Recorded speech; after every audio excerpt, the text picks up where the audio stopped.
Obrigado, presidente, colegas, todos que estão aqui nesse plenário. Primeiro, falar da nossa satisfação de poder receber, na Feira do Livro, estudantes de todo o Distrito Federal.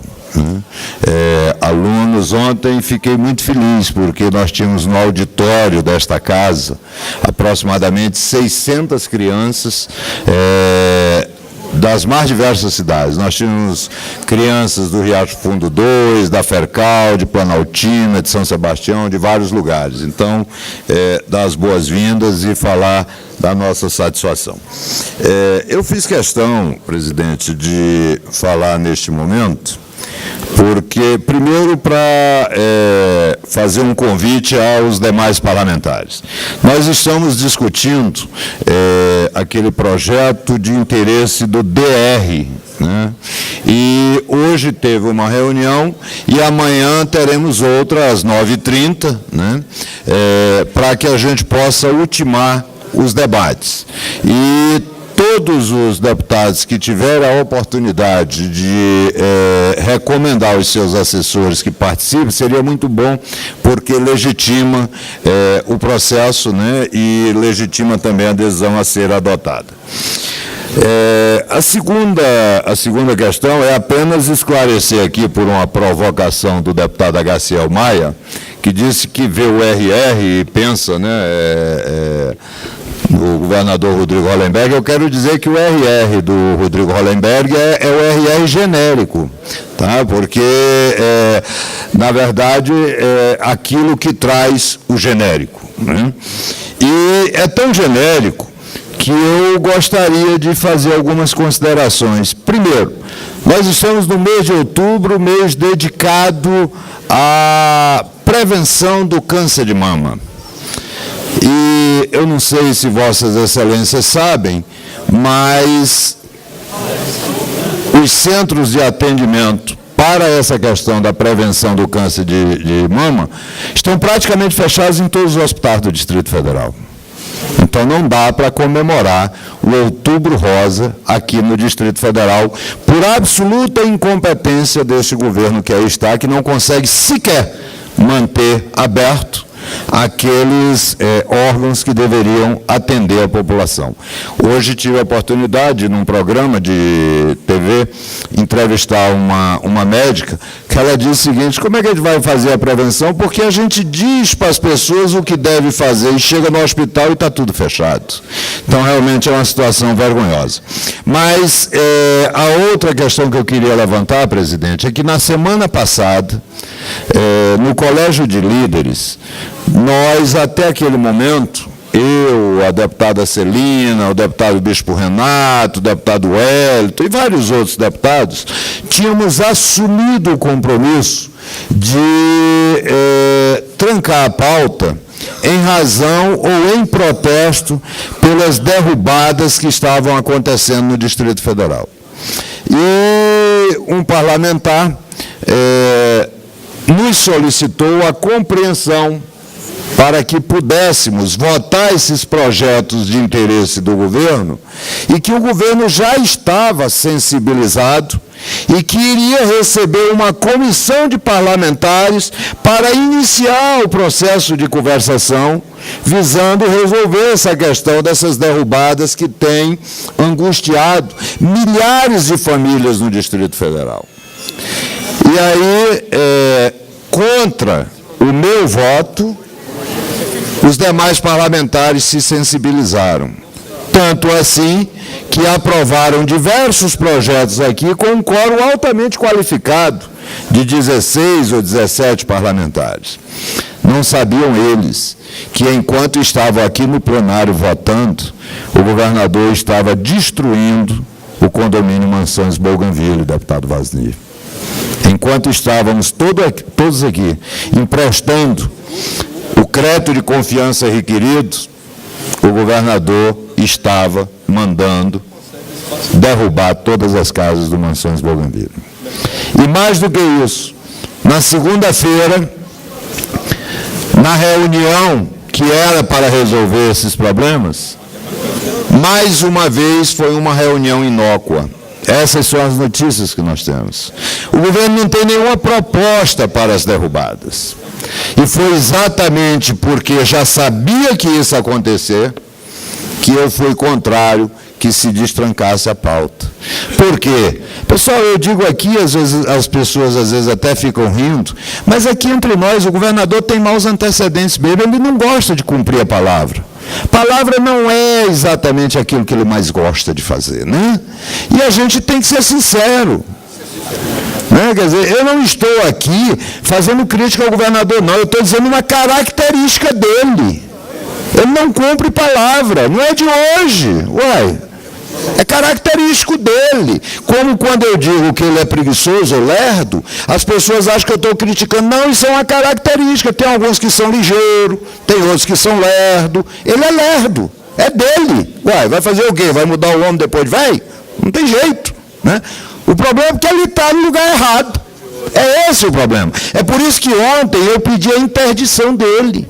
Porque ele não pode estar nas suas faculdades normais, um governador ligar para o presidente de uma CPI da saúde, que está investigando os 30% de propina dentro do Palácio do Buriti, e ameaçar o presidente e ameaçar os policiais que estão cumprindo o seu dever de apontar os erros.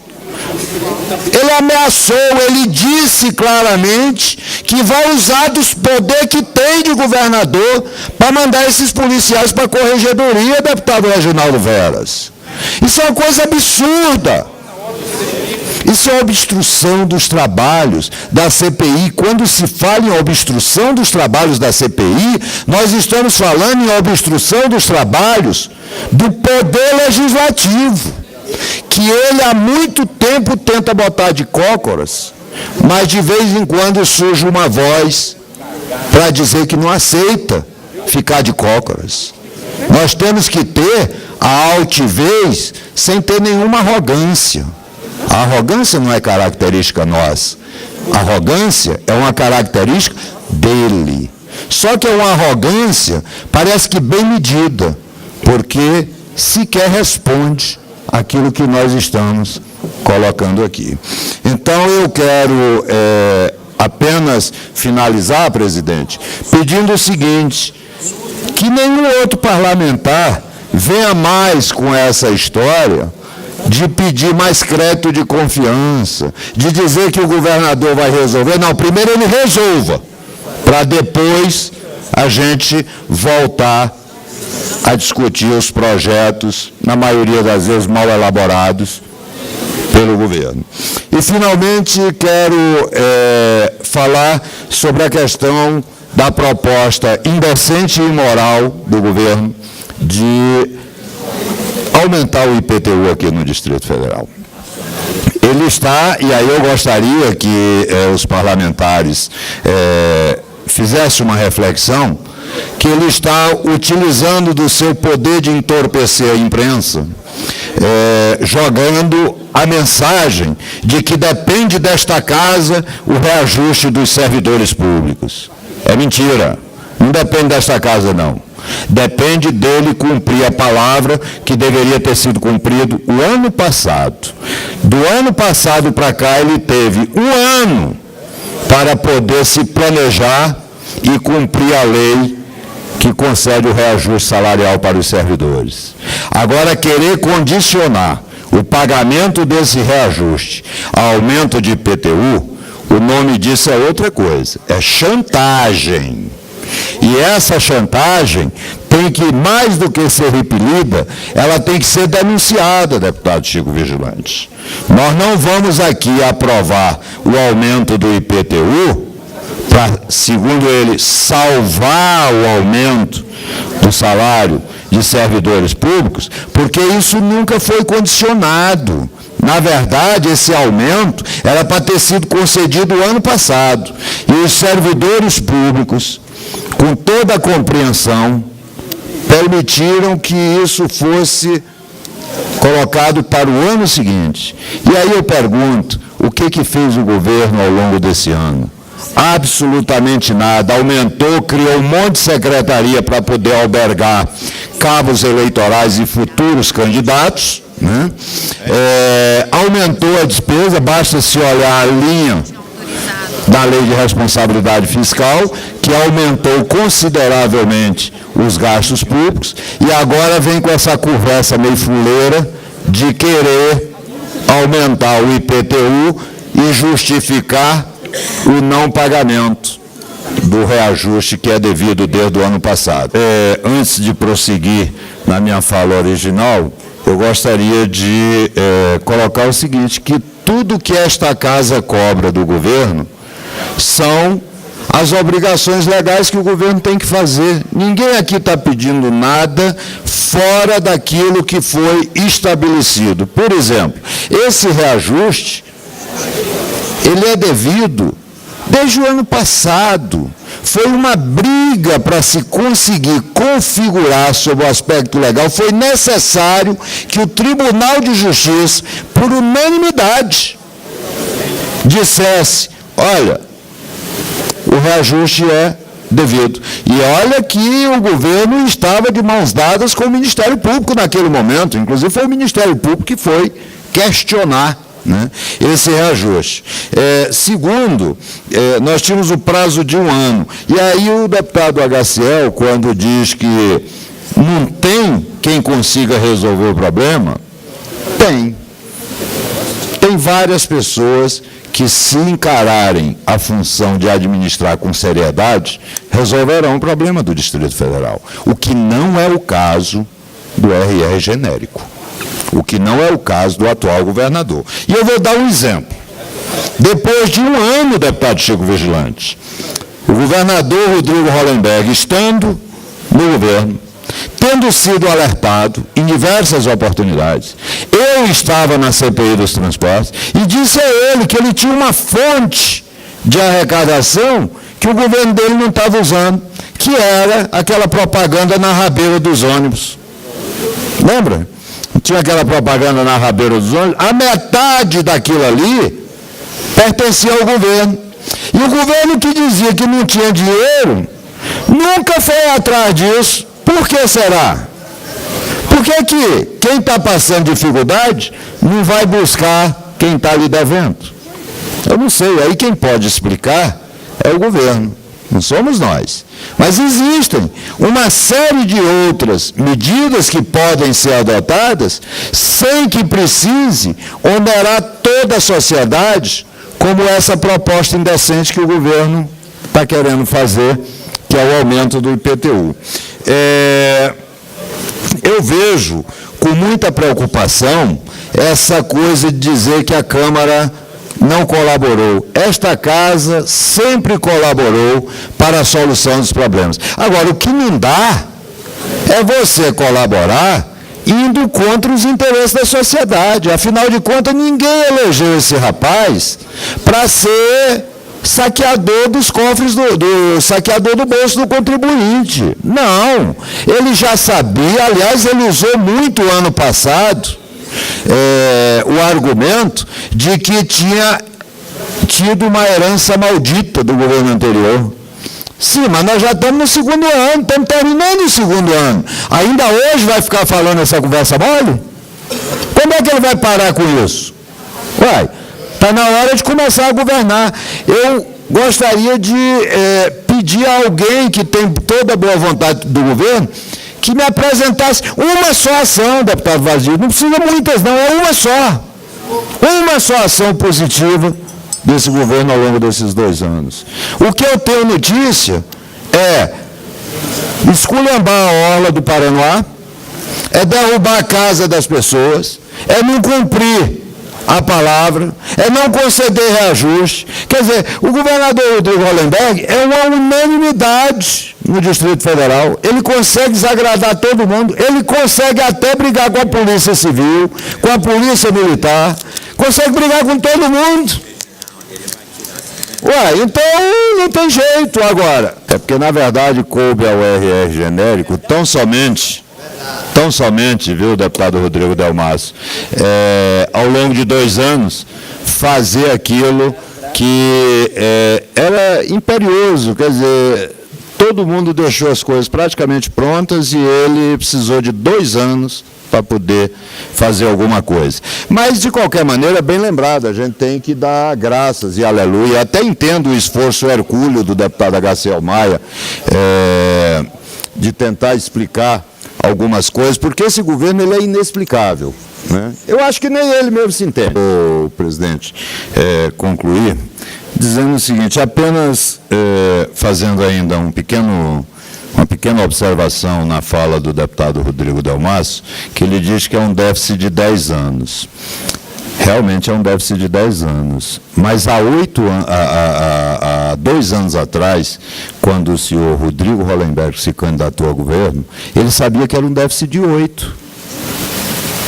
Se não tem competência, compadre, não se estabelece. Não pede para ser governador. Se você não tem apetite para a coisa, não faz. Quer dizer, uma das características dele, e aí, desculpa repetir, é a preguiça, né? Todo mundo sabe disso. Se o cara sabe que é assim, para que se propõe a governar? Se nunca na vida dele fez nada. Entendeu? A vida dele inteira foi dentro do parlamento, e sempre é sombra. Né? Então, de repente, querer assumir uma cidade com a magnitude dos problemas que o Distrito Federal tem, seria mais correto dizer o seguinte, olha, eu não vou porque eu não dou conta, eu não vou atrapalhar a vida dos outros, que é o que infelizmente está acontecendo. Agora, lamentavelmente, nós somos obrigados a chegar aqui na tribuna e denunciar algumas coisas. Por exemplo, terça-feira da semana passada, nós estávamos na salinha ali ao lado do deputado Reginaldo Veras. E nos foi solicitado destrancar a pauta, aprovar os projetos do governo, porque o governo ia receber o pessoal que estava sendo vítima das derrubadas. Não foi isso? Enquanto nós estávamos aqui, o governo estava acabando com o condomínio Mansões Bougainville. Eu não estou aqui nem entrando na discussão da legalidade ou da ilegalidade. Veja que essa desesperança que chegou em Vossa Excelência talvez explique o fato de eu ter convivido 3 meses com esse governo. Foram apenas 3 meses, deputado Vazini, e larguei a liderança do governo. Foi com 3 meses, eu fui o primeiro a sair deste governo. Por quê? Porque só precisa de 3 meses para você conhecer as atitudes de cada um. Na verdade, é o governo que tem que dizer por que derrubou a casa de fulano. E não o fulano que tem que ir lá dizer por que a casa dele não deve ser derrubada. A partir daí, começa-se a conversa. Agora, a gente querer ficar apegado a um aspecto meramente formal, porque no serviço público tudo tem que se inscrever. Não, tem que se inscrever não, porque na hora que o governador quer alguma coisa, ele faz sem inscrever. Então nós temos que parar também e entender o seguinte, que quem tem tempo e ganha dinheiro para poder fazer as coisas é o serviço público. E quem conduz o serviço público é esse rapaz que está aí, é o governador.